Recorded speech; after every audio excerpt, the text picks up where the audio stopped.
Federal Drive is presented by GEHA, Government Employees Health Association, proudly providing health and dental benefits to federal employees and their families. Visit GEHA.com. Navigating the reconciliation bill process has consumed congressional attention for weeks. Now that the bill has become a law, they can transition to more routine matters for the rest of July. Here with insight as to what's up next on the congressional agenda is Deputy News Director of Bloomberg Government, Lauren Duggan. Lauren, thanks for joining me. Thanks for having me. All right. Well, it's been busy. And now both houses of Congress are staying in session. They've got more work to do. What's up next on the Senate side? Well, the Senate is going to spend this week processing some nominations, which they've done all throughout the year, but certainly that might pick up the pace as they put this bill in the rearview mirror.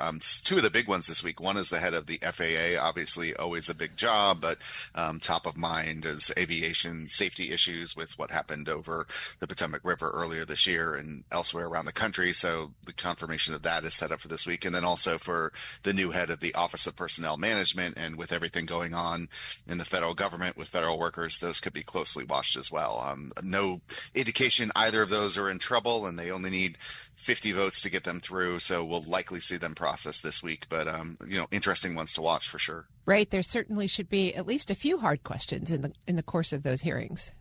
Yeah, there were. And, but they've gotten through the committee process, and now they're reaching the floor where, there's not much chance for questioning there. It's more of an up or down question when it gets there. And we'll see how quickly they can process those. Well, and then they've also got the Recisions package, $9.4 billion of money that's not going to be spent.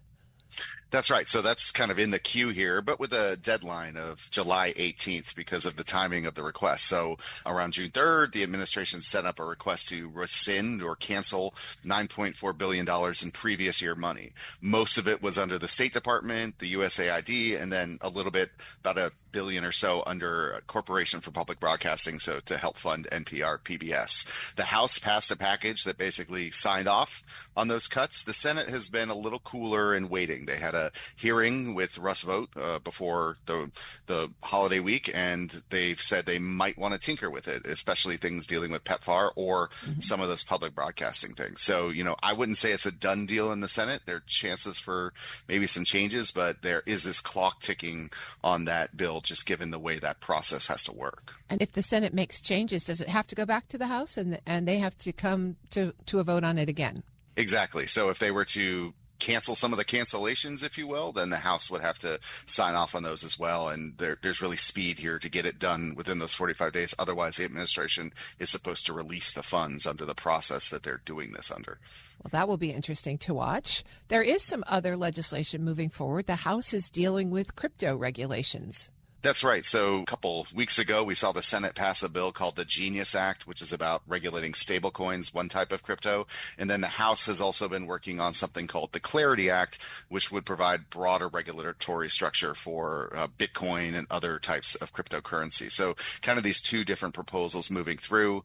There's been some talk about one vote that would set up both of those things to move forward. The House bill on clarity would go over to the Senate, and the Senate bill might be able to be signed off and sent to Trump. But there's a lot of interest in this subject. I think it's like one of the sleeper issues that's been moving, but moves more to the fore now that some of the bigger things are out of the way. So not exactly sure how soon they'll vote on that, but that is a priority and something where a lot of backers have put a lot of money into American politics, certainly in recent years. So it'll be interesting to see how that plays out.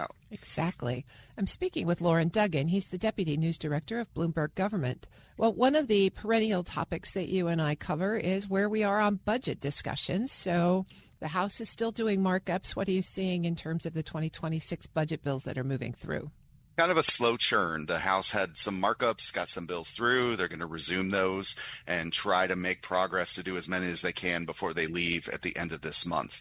The Senate hasn't done them yet. They have plans to get to those bills and mark up some as well. And, we'll see what the prospects for floor action are for a lot of those in either chamber. It takes a lot of time, but certainly they want to lay down markers for later discussions on this. And obviously the big date here is September 30th and what they can get done before then and what they may need to do to keep the government operating while they continue talking. But that's sort of kind of been a slow roll process, in part because they didn't have everything from the administration they wanted to kind of formulate these bills either. Well, that's an interesting point, because as we watched the reconciliation bill go through, we were noticing that there were big chunks of money for some of the big agencies, DOD, DHS, for 2026 that then are separate from their baseline budgets that have been submitted for the budget committees to review and mark up.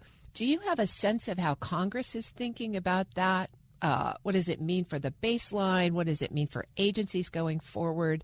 It just reminds me of the old days of the overseas contingency budgets in DOD when we were engaged in activities in the Middle East.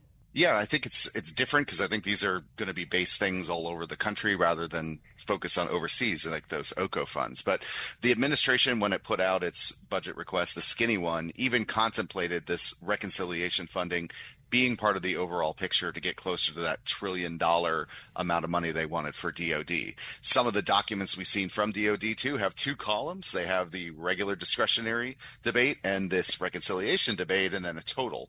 So I think it's going to be a challenge as we watch this money, because some of it will be baked in with reconciliation potentially, moving through, and then we'll have this debate around the regular DOD budget as part of the appropriations process. So, it might be hard to keep track or add up. I think a lot of people have some spreadsheets on their desk and doing a little math to keep track of where the money's going to go, because there will be these two distinct streams that produce a total budget in the end. Yeah, it'll be really interesting to watch and then to see what happens. I mean, it's super early to talk about 2027, but what will that baseline be?